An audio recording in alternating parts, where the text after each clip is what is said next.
University का syllabus. यहाँ पे हम इसका कंप्लीट सॉल्यूशन देखने वाले हैं। 2023 क्रेडिट पैटर्न है, ठीक है।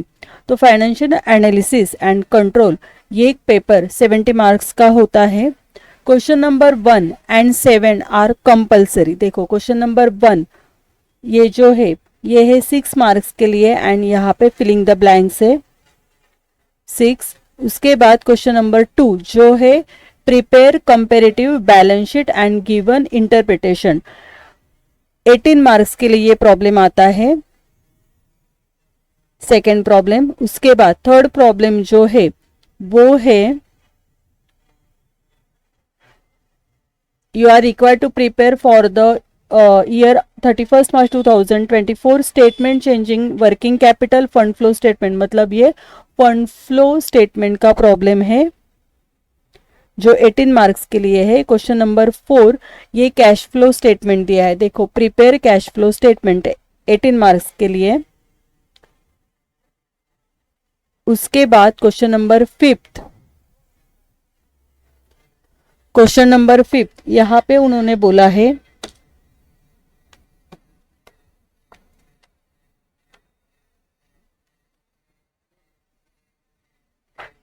ये आया है बेसिक ऑफ कैपिटल बजटिंग, ठीक है।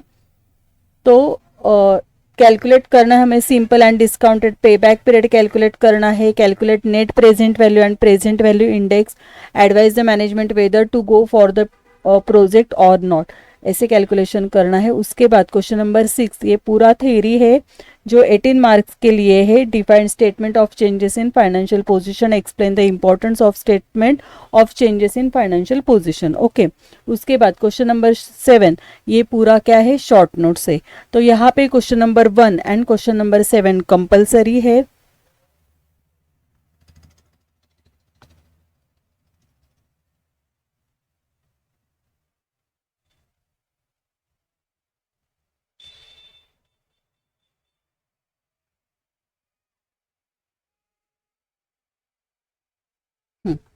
तो क्वेश्चन नंबर 1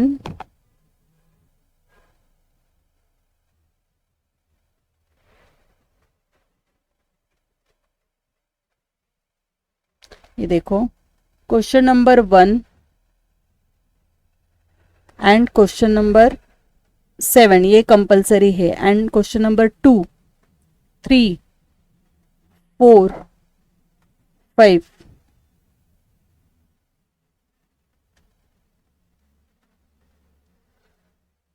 6 एंड 7, ठीक है।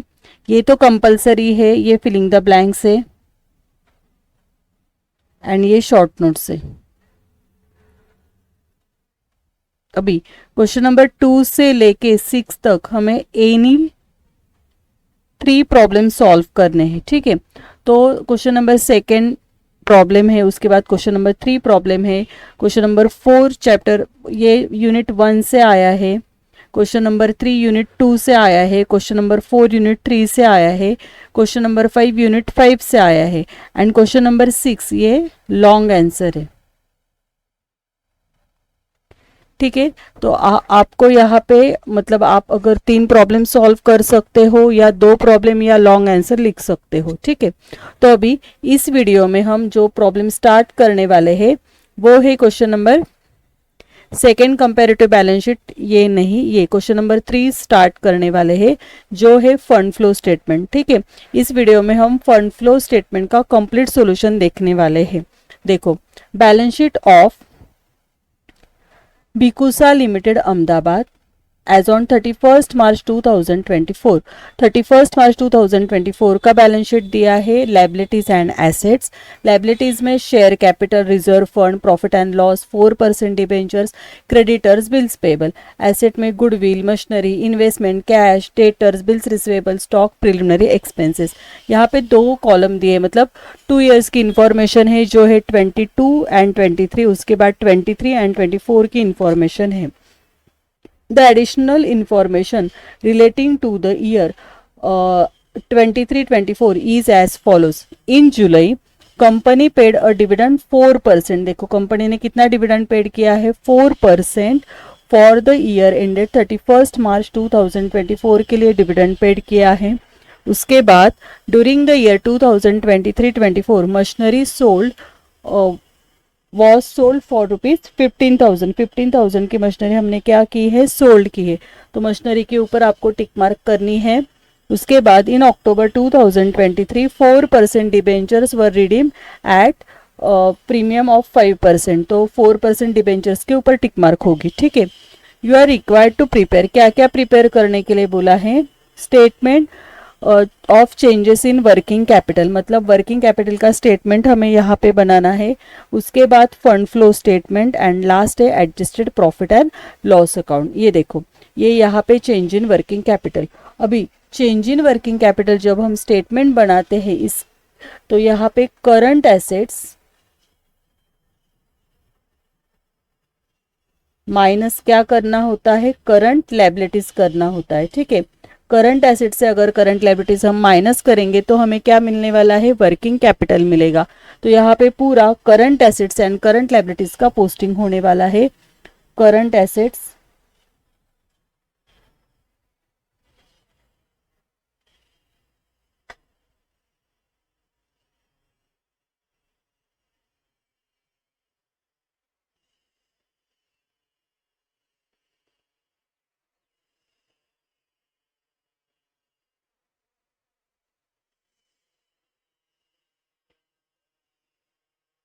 करंट एसेट्स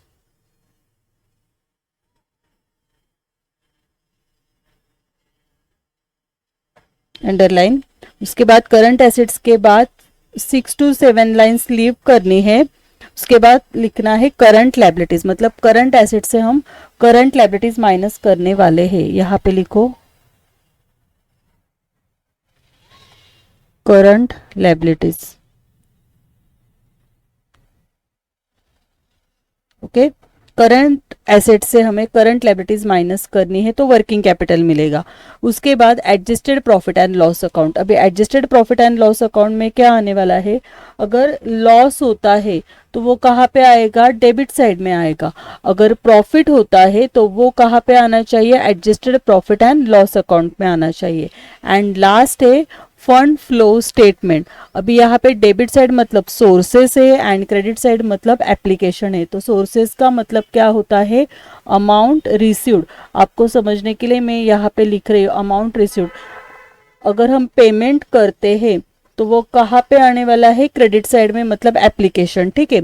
तो यहाँ पे डेबिट साइड मतलब सोर्सेस है एंड क्रेडिट साइड का मतलब क्या होता है, एप्लीकेशन है,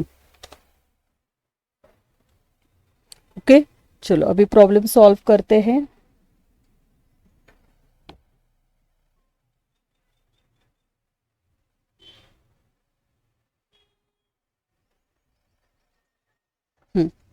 अभी उन्होंने दिया है शेयर कैपिटल, देखो 1,25,000 share capital and 1,50,000 share capital. अभी ये posting change in working capital में होगा, फंड फ्लो स्टेटमेंट में होगा या प्रॉफिट एंड लॉस में होगा, कैसे डिसाइड करना है। देखो शेयर कैपिटल, कैपिटल है, लास्ट ईयर 1,25,000 का कैपिटल था, लेकिन इस ईयर हमारे पास 1,50,000 कैपिटल आया है। इसका मतलब होता है अमाउंट क्या हुई है, इंक्रीज हुई है। तो कैपिटल से अमाउंट हमारे पास आने वाली है, इसलिए ये अमाउंट कहाँ पे जानी चाहिए, 25,000, जो दोनों का डिफरेंस है 1,25,000 एंड 1,50,000, इन दोनों का जो डिफरेंस है वो आपको कहाँ पे लिखना है, तो ये जाएगा आपका सोर्सेस में। कहाँ पे जाएगा, सोर्सेस में, ठीक है।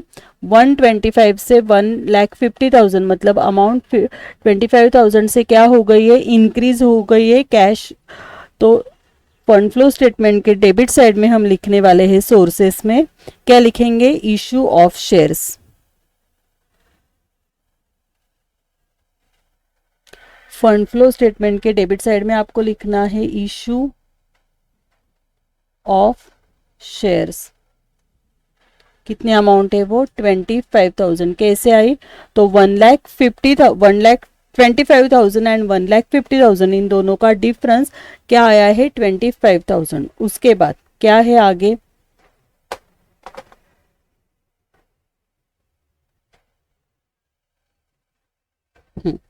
अभी है रिजर्व फंड, तो रिजर्व फंड 3000 है एंड 5000 है, लेकिन रिजर्व फंड से अमाउंट बढ़ने नहीं वाली है, ठीक है ना। रिजर्व फंड को अगर हम अमाउंट ट्रांसफर कर रहे तो ये क्या होने वाला है, लॉस होने वाला है, इसलिए ये एडजस्टेड प्रॉफिट एंड लॉस में जाना चाहिए।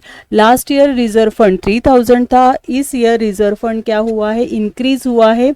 कितने अमाउंट से इंक्रीज हुआ है, 2000 से, मतलब 5000 हुआ है ना, तो 2000 से जो इंक्रीज हुआ है वो हमें एडजस्टेड प्रॉफिट एंड लॉस में लिखना है। चलो लिखो, एडजस्टेड प्रॉफिट एंड लॉस के डेबिट साइड में जाएंगे। पहले तो यहाँ पे ना बाय बैलेंस ब्रॉट डाउन, मतलब ये ओपनिंग बैलेंस होता है प्रॉफिट एंड लॉस का, बाय बैलेंस ब्रॉट डाउन ये ओपनिंग बैलेंस आएगा। एंड लास्ट में आपको लिखना है टू बैलेंस कैरिड डाउन, ये क्लोजिंग बैलेंस आएगा, ठीक है। ओके, तो अभी रिजर्व फंड कहाँ पे लिखना है, एडजस्टेड प्रॉफिट एंड लॉस के डेबिट साइड में आपको लिखना है टू रिजर्व फंड। 3000 से अगर 5000 रिजर्व फंड हुआ है तो 2000 रुपीज क्या हुआ है, इंक्रीज हुआ है, तो वो प्रॉफिट एंड लॉस के डेबिट साइड में आना चाहिए। अभी नेक्स्ट है 4% प्रॉफिट एंड लॉस अकाउंट, तो प्रॉफिट एंड लॉस अकाउंट आपका प्रॉफिट एंड लॉस में जाएगा। लास्ट ईयर का जो है वो ओपनिंग है एंड करंट ईयर का जो है वो क्लोजिंग बैलेंस है प्रॉफिट एंड लॉस का, तो एडजस्टेड प्रॉफिट एंड लॉस में जाएंगे। लास्ट ईयर का मतलब opening balance 42,000 and closing balance के अमाउंट है 62,000। एडजस्टेड प्रॉफिट एंड लॉस में जाना है, बाय बैलेंस ब्रॉट डाउन, यहाँ पे लिखना है ओपनिंग बैलेंस में 42,000 एंड यहाँ पे अमाउंट आने वाली है 62,000।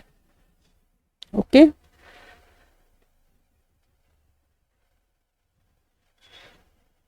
ठीक है।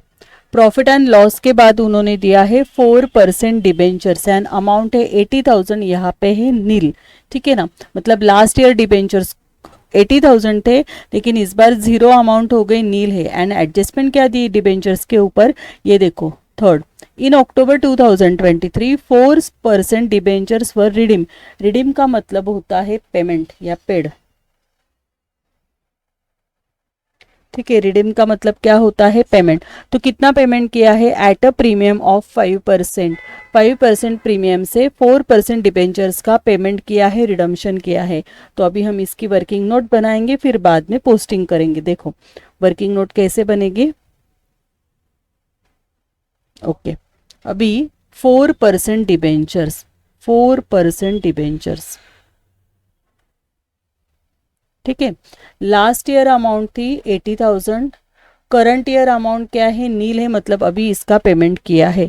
लेकिन 4% डिबेंचर्स का payment, 4% debentures were redeem at premium of 5%, 4% debentures were redeem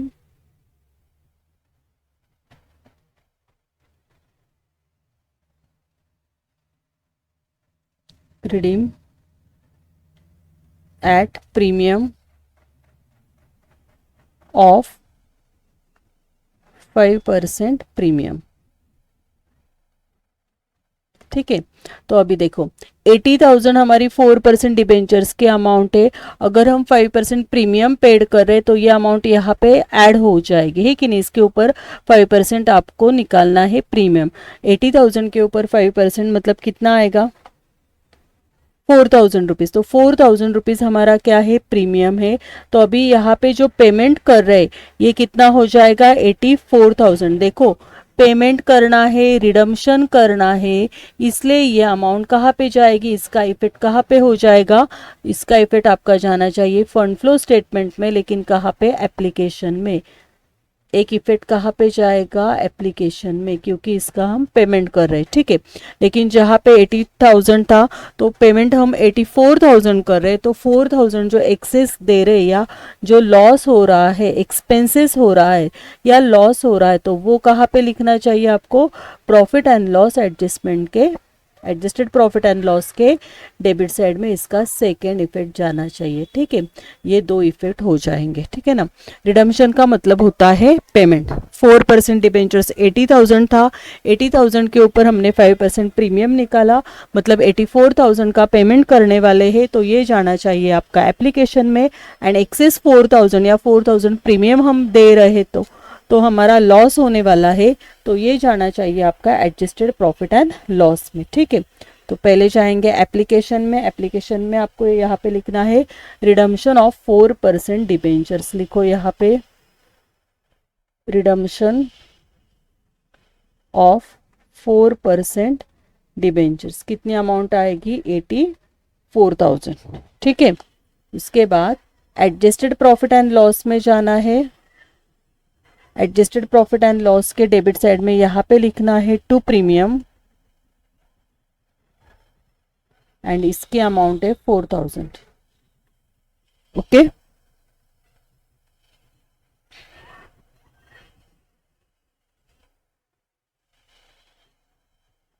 ठीक है। अभी उसके बाद sundry creditors and bills payable, ये दोनों क्या है? करंट लायबिलिटीज है। ये दोनों करंट लायबिलिटीज है, इसलिए इसका पोस्टिंग कहाँ पे जाना चाहिए? वर्किंग कैपिटल के स्टेटमेंट में जाएगा, ठीक है। Bills, sundry creditors and bills payable, तो पहले हम वहाँ पे लिख लेते हैं, फिर देखेंगे हम इंक्रीज क्या होता है, डिक्रीज क्या होता है। तो करंट लायबिलिटीज के ग्रुप में हमें जाना है। करंट लायबिलिटीज के ग्रुप में यहाँ पे लिखना है सन्ड्री क्रेडिटर्स। करंट लायबिलिटीज के नीचे लिखो आप सन्ड्री क्रेडिटर्स। इसके अमाउंट है 45,000 एंड 20,000,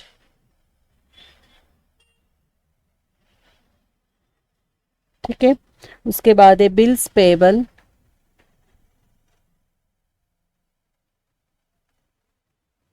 बिल्स पेबल की अमाउंट है 35,000 एंड 23,000, ओके। लेकिन अभी देखो, करंट लायबिलिटीज मतलब लायबिलिटीज का अगर इंक्रीज है ना, तो वो हमें इंक्रीज कॉलम में नहीं लिखना है, क्योंकि यहाँ पे इंक्रीज एंड डिक्रीज है। अगर एसेट इंक्रीज होती है तो इंक्रीज कॉलम में लिखेंगे, एसेट डिक्रीज होती है तो डिक्रीज कॉलम में लिखेंगे, लेकिन लायबिलिटीज को हमें ऐसे नहीं करना है। अगर लायबिलिटीज इंक्रीज होती है तो डिक्रीज कॉलम में लिखने वाले हैं, डिक्रीज होती है तो इंक्रीज कॉलम में लिखेंगे, ठीक है।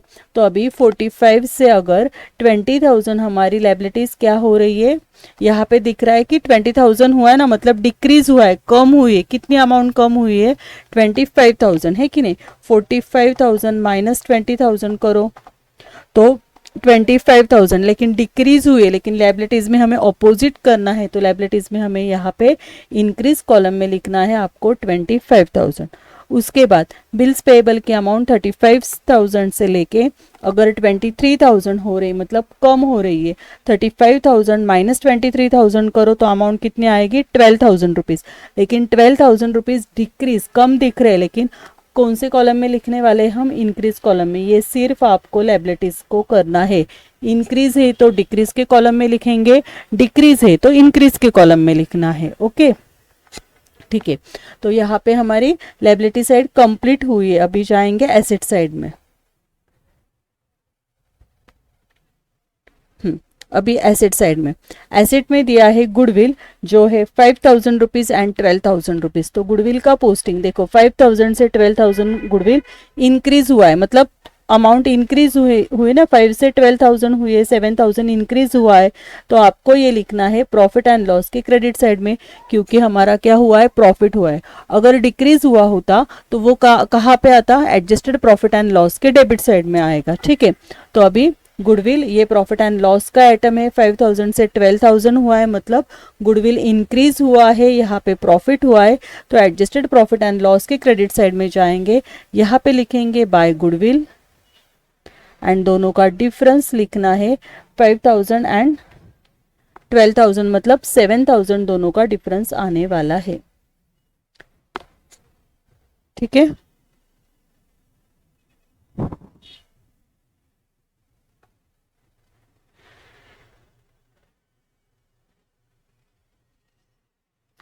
देखो ना, अगर देखो यहाँ पे एसेट लाइबिलिटीज अगर इंक्रीज होती है तो हमारा क्या होने वाला है, लॉस होगा।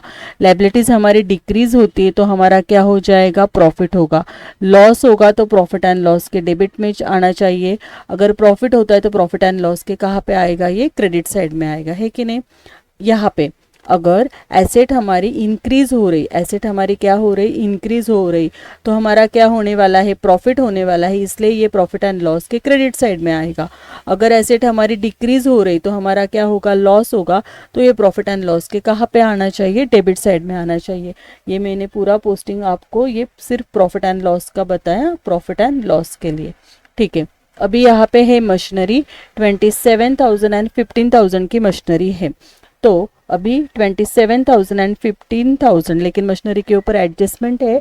During the year 2023-24 machinery was sold, ये देखो second adjustment, machinery was sold for ₹15,000, 15,000 की मशीनरी हमने सोल्ड की है। तो अभी इसकी वर्किंग नोट बनाएंगे।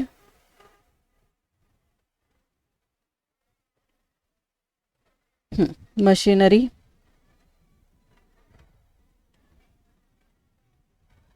ओके, लास्ट ईयर मशीनरी थी 27,000, करंट ईयर मशीनरी है 15,000, ठीक है। और उन्होंने बोला है मशीनरी की जो अमाउंट सोल्ड की वो कितनी की अमाउंट सोल्ड की उन्होंने 15,000 में। लेकिन अभी हमें यहाँ पे देखना है कि लास्ट ईयर अगर मशीनरी 27,000 थी एंड करंट ईयर मशीनरी 15,000 है, इसका मतलब इन दोनों का डिफरेंस क्या है, 12,000 है। 12,000 की मशीनरी उन्होंने सोल्ड की है, लेकिन 12,000 की मशीनरी 12,000 में नहीं सोल्ड की है, तो 12,000 की मशीनरी कितने अमाउंट में सोल्ड की है, 15,000 रुपीज़ में सोल्ड की है। अभी ये 15,000 रुपीज़ जो है ये सोल्ड अमाउंट है, तो यहाँ पे हमें अमाउंट आने वाली है, इसलिए इसका इफेक्ट कहाँ पे जाना चाहिए, आपका पहला इफेक्ट जाएगा सोर्सेस में, ठीक है। इसका इफेक्ट कहाँ पे करेंगे हम, 15,000 का सोर्सेस में। लेकिन 12,000 की ही मशीनरी थी, वो 15,000 में सोल्ड आउट कर रहे, तो 3,000 का क्या होने वाला है, प्रॉफिट होने वाला है। अगर ये प्रॉफिट हो रहा है 12,000 से 3,000 प्रॉफिट हो रहा है, तो ये प्रॉफिट आपको profit and loss, adjusted profit and loss के क्रेडिट साइड में दिखाना होगा, ठीक है ना। तो इसका सेकेंड इफेक्ट कहाँ पे जाना चाहिए, एडजस्टेड प्रॉफिट एंड लॉस में जाना चाहिए। फिर से एक बार देखते हैं, मशीनरी के अमाउंट है 27,000 एंड 15,000। लास्ट ईयर मशीनरी 27,000 थी, लेकिन करंट ईयर मशीनरी 15,000 रुपीज़ है, मतलब 12,000 दोनों का डिफरेंस है। 12,000 से मशीनरी कम हो गई है, तो कम हुई मतलब कहाँ पे गई, इसका मतलब होता है हमने वो मशीनरी क्या की है, सोल्ड की है। लेकिन 12,000 की मशीनरी हमने 12,000 में नहीं सोल्ड की है, वो 15,000 में अगर सोल्ड की है, तो 3,000 का यहाँ पे प्रॉफिट होने वाला है एंड 15,000 अमाउंट हमें मिली है, इसलिए 15,000 अमाउंट कहाँ पे जानी चाहिए, तो 15,000 अमाउंट आपकी सोर्सेस में जाने वाली है। तो ये पहला इफेक्ट आ जाएगा सोर्सेस में, एंड सेकेंड इफेक्ट जो 3,000 का प्रॉफिट हुआ है वो प्रॉफिट एंड लॉस के क्रेडिट साइड में दिखाना होगा, ठीक है। चलो तो सोर्सेस में जाएंगे, fund flow statement, sources, sale of machinery 15,000,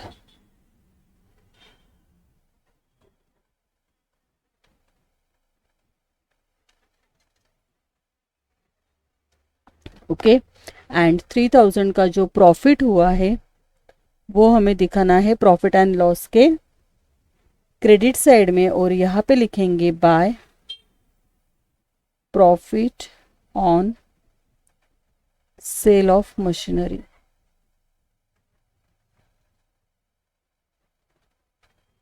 3,000, ठीक है। ओके, अभी नेक्स्ट क्या है,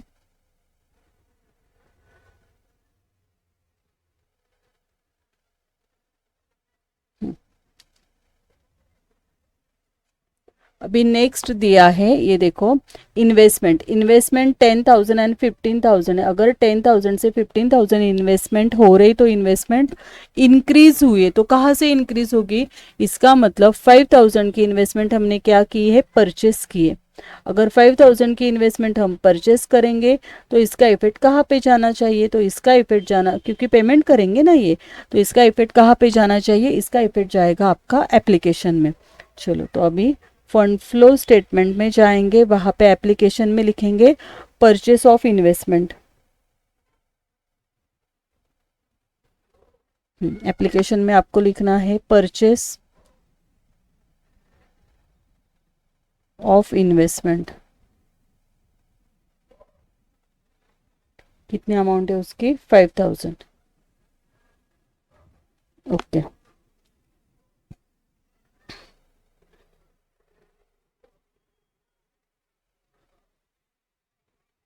अभी कैश, उसके बाद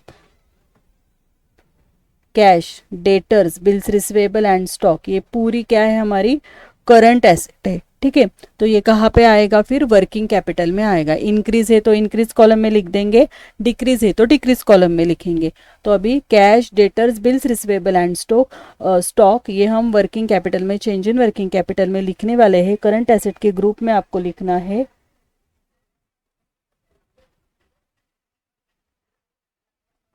पहले लिखेंगे कैश, कैश के अमाउंट है 70,000 एंड 25,000, लिखो यहाँ पे 70,000 25,000। कैश के बाद है डेटर्स 90 एंड 98,000, डेटर्स 90, उसके बाद 98,000। डेटर्स के बाद है बिल्स रिसीवेबल, बिल्स रिसीवेबल के अमाउंट है 3,000 एंड 5,000, लिखो यहाँ पे 3,000, यहाँ पे आएगा 5,000। बिल्स रिसीवेबल के बाद है स्टॉक, स्टॉक की अमाउंट है 1,20,000, उसके बाद 87,000। ठीक है, तो अभी हमें यहाँ पे देखना है कि इंक्रीज है या डिक्रीज है। तो कैश के अमाउंट 70,000 है, तो अभी 25,000 हुए, तो इसका मतलब होता है दोनों का डिफरेंस निकालो। 70,000 माइनस 20,000, 25,000, 70,000 माइनस 25,000 मतलब आएगा आपका 45,000। लेकिन अमाउंट कहाँ पे लिखेंगे, डिक्रीज कॉलम में। अगर डेटर्स का जो है ना डिक्रीज है तो डिक्रीज कॉलम में ही आएगा, लेकिन इंक्रीज है तो इंक्रीज कॉलम में आएगा। लेकिन जब हम करंट लायबिलिटीज का पोस्टिंग करते हैं तो डिक्रीज है तो इंक्रीज कॉलम में लिखने वाले हैं, एंड अगर इंक्रीज है तो वो कहाँ पे लिखेंगे, डिक्रीज कॉलम में लिखेंगे। ठीक है, उसके बाद है डेटर्स 90 एंड 98,000, मतलब 8,000 से डेटर्स क्या हो गए हैं, इंक्रीज हुए हैं। उसके बाद है बिल्स रिसीवेबल 3,000 एंड 5,000, मतलब 2,000 बिल्स रिसीवेबल क्या हो गए हैं, इंक्रीज हुए हैं। स्टॉक 1,20,000 एंड 87,000, तो 120 से 87,000 माइनस करो, लेकिन ये अमाउंट क्या हुई है, डिक्रीज हुई है। कितनी अमाउंट आएगी, 33,000। ओके, यहाँ पे बैलेंस शीट कंप्लीट हुआ है। एंड लास्ट है प्रिलिमिनरी एक्सपेंसेस। क्या है प्रिलिमिनरी एक्सपेंसेस, अभी प्रिलिमिनरी एक्सपेंसेस ये प्रॉफिट एंड लॉस का आइटम है, एडजस्टेड प्रॉफिट एंड लॉस में। अभी 5,000, अभी देखो एसेट है ना, 5,000 से लेके 3,000 हुए, इसका मतलब 2,000 डिक्रीज हुआ है, तो ये लॉस हुआ है, ये आने वाला है आपका profit and adjusted profit and loss के कहाँ पे लिखेंगे हम, एडजस्टेड प्रॉफिट एंड लॉस के कहाँ पे लिखने वाले हैं, डेबिट साइड में लिखेंगे। तो अभी जाएंगे एडजस्टेड प्रॉफिट एंड लॉस के डेबिट साइड में, और यहाँ पे लिखेंगे to preliminary expenses, to preliminary expenses 2,000। Okay, ठीक है, तो अभी बैलेंस शीट कंप्लीट हुआ है एंड एक ही एडजस्टमेंट बाकी है। देखो 18 मार्क्स के लिए प्रॉब्लम आता है, प्रॉब्लम बहुत इंपॉर्टेंट है, 18 मार्क्स आपके यहाँ पे आपको सिक्योर करने हैं। इन जुलाई 2023 company paid a dividend 4%, 4% dividend company ने पेड किया है, ये देखो 31 मार्च 2024। तो अभी 4% अगर कंपनी ने डिविडेंड पेड किया है तो डिविडेंड के एडजस्टमेंट हम किसके ऊपर करेंगे, कैपिटल के ऊपर करेंगे। लेकिन लास्ट ईयर का कैपिटल, शेयर कैपिटल 125 है, एंड करंट ईयर का कैपिटल कितना है, 1,50,000। ये देखो लास्ट ईयर का कैपिटल है 1,25,000 एंड करंट ईयर का कैपिटल कितना है, 1,50,000। लेकिन हमें लास्ट ईयर के कैपिटल के ऊपर क्या करना है, डिविडेंड कैलकुलेट करना है। कितना परसेंट बताया उन्होंने, 4% है कि नहीं, तो करो 4% डिविडेंड। ओके, 1,25,000 इंटू 4%, कितनी अमाउंट आएगी?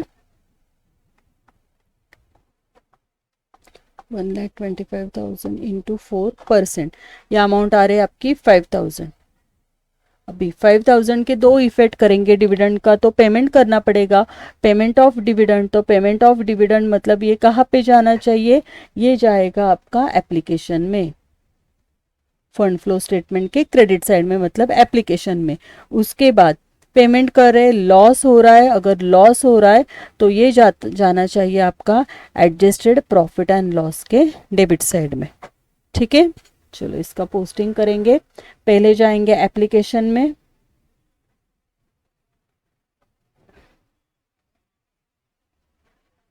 फंड फ्लो स्टेटमेंट के क्रेडिट साइड में हमें जाना है। यहाँ पे लिखना है एप्लीकेशन में पेमेंट ऑफ डिविडेंड। अगर पेमेंट करते हैं ना तो एप्लीकेशन में आता है, अगर अमाउंट हमें मिलती है तो वो कहाँ पे आएगी? सोर्सेस में, मतलब डेबिट साइड में आएगी 5,000। ओके, उसके बाद 5,000 का पेमेंट किया है, मतलब लॉस हुआ है, तो वो आना चाहिए आपका एडजस्टेड प्रॉफिट एंड लॉस के डेबिट साइड में। लिखो यहाँ पे टू डिविडेंड 5,000। यहाँ पे प्रॉब्लम कंप्लीट हुआ है। अभी एक एक अकाउंट क्लोज करेंगे। पहले क्लोज करेंगे change in working capital, and वहां से लिखेंगे और निकालेंगे कि वर्किंग कैपिटल क्या है, इंक्रीज है या डिक्रीज है। ओके, तो अभी एसेट की हमें टोटल करनी है 20, फर्स्ट कॉलम की 22, 23 की टोटल करेंगे।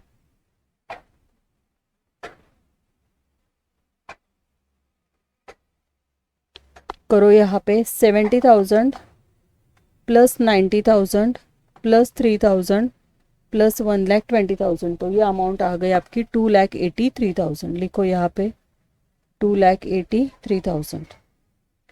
ठीक है, उसके बाद सेकेंड कॉलम 25,000, 98,000, 5,000, 87,000, तो ये अमाउंट आ गई आपकी 2,15,000। ओके, तो अभी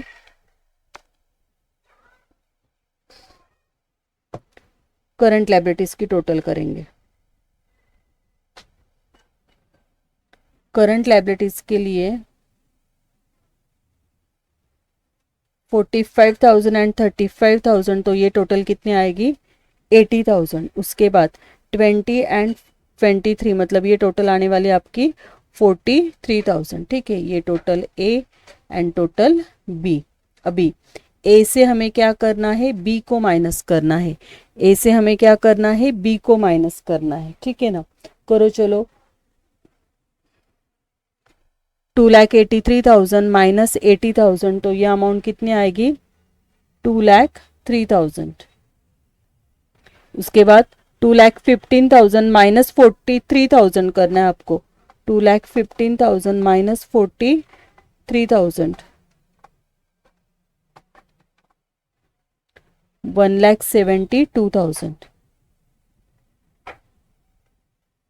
ठीक है, अभी देखो 2,03,000 एंड 1,72,000, तो यहाँ पे कौन से अमाउंट ग्रेटर है? 2,03,000, तो डिफरेंस कहाँ पे आएगा? यहाँ पे आएगा। तो यहाँ पे दोनों साइड में जैसे मतलब अकाउंट क्लोज करते ना, वैसे हमें यहाँ पे करना है। यहाँ पे लिख लेना है आपको 2,03,000, 2,03,000। चलो डिफरेंस बैलेंसिंग फिगर निकालो। 2,03,000 माइनस 1,72,000, तो ये बैलेंसिंग फिगर आने वाली है 31,000। कितनी आएगी? 31,000। अभी इसको क्या नाम देना है वो बाद में देखेंगे, पहले अभी ये क्लोज कर लेते हैं। अभी ये क्लोज करने के लिए आपको क्या करना है? इसकी टोटल लेनी है पूरी।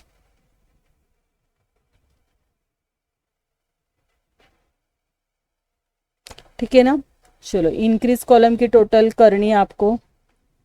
कितनी है? कौन सी इंक्रीज ज़्यादा है या डिक्रीज ज़्यादा है? इंक्रीज कॉलम के 8,000, उसके बाद ये 2,000, 25,000, 12,000, तो ये आ गए आपके 47,000, है कि नहीं? लेकिन मुझे लगता है डिक्रीज की ज़्यादा है। डिक्रीज की टोटल आएगी 45,000 एंड 33,000। 45,000 प्लस 33,000, तो ये टोटल कितनी आ रही है? 78,000। यहाँ पे लिखो 78,000, यहाँ पे भी लिखो, इंक्रीज कॉलम में लिखना है आपको 78,000, ठीक है। तो 78 से वो ये इंक्रीज कॉलम की डिक्रीज कॉलम ग्रेटर था 78,000, यही यहाँ पे भी 78,000 लिखा है। तो बैलेंसिंग फिगर क्या आ रहे, 78 से वो पूरा माइनस करो तो बैलेंसिंग फिगर क्या आ रहे आपकी 31,000। देखो ये अमाउंट एंड ये अमाउंट सेम आनी चाहिए, ठीक है ना। तो अभी अमाउंट आई है इंक्रीज कॉलम में कैपिटल की, अगर अमाउंट इंक्रीज कॉलम में आती है तो उसको हम नाम देने वाले हैं डिक्रीज इन वर्किंग कैपिटल। क्या नाम देना है हमें, decrease in working capital 31,000।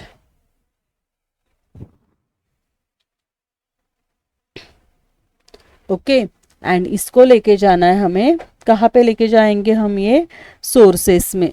Sources में कहाँ पे लेके जाना है हमें, इसको सोर्सेस में लेके जाना है। इसका सेकेंड इफेक्ट कहाँ पे आएगा, सोर्सेस में। चलो, तो अभी फंड फ्लो स्टेटमेंट में जाना है। फंड फ्लो स्टेटमेंट के डेबिट साइड में, मतलब सोर्सेस कॉलम में लिखने वाले हैं डिक्रीज इन वर्किंग कैपिटल। अगर इंक्रीज इन वर्किंग कैपिटल आता तो एप्लीकेशन में जाते, है कि नहीं, तो उसका सेकंड इफेक्ट कहाँ पे जाता, एप्लीकेशन में जाता। तो अभी फंड फ्लो स्टेटमेंट के यहाँ पे सोर्सेस में आपको लिखना है डिक्रीज इन वर्किंग कैपिटल। कितने अमाउंट है, 31,000। ओके,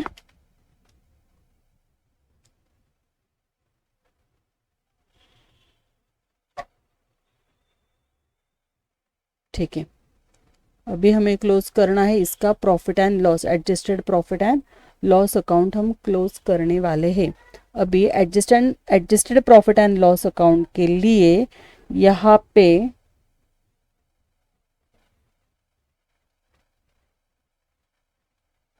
डेबिट साइड की टोटल आपको करनी है।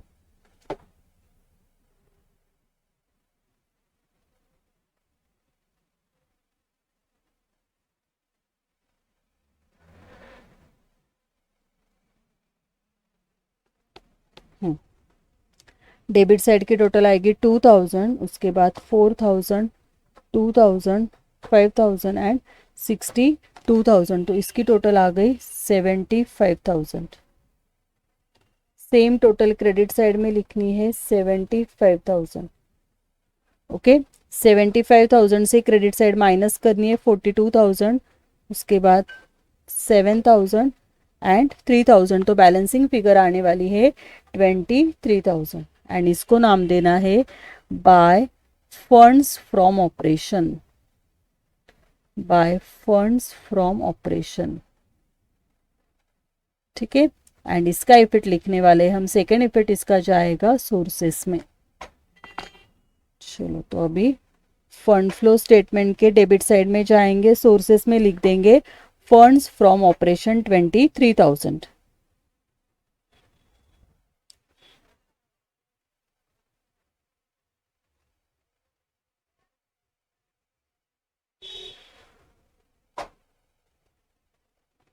लिखो यहाँ पे फंड्स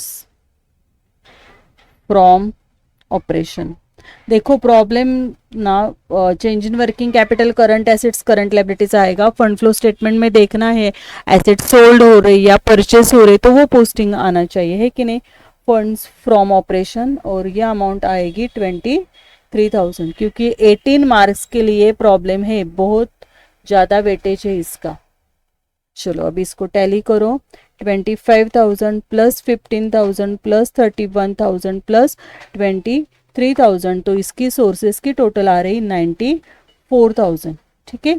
एप्लीकेशन की भी आपको टोटल करनी है 84,000 प्लस 5,000 प्लस 5,000, तो इसकी टोटल आ रही है आपकी 94,000। मतलब 94,000 के लिए ये प्रॉब्लम हमारा क्या हुआ है, टैली हुआ है। 18 मार्क्स के लिए फंड फ्लो स्टेटमेंट का प्रॉब्लम आपको आता है।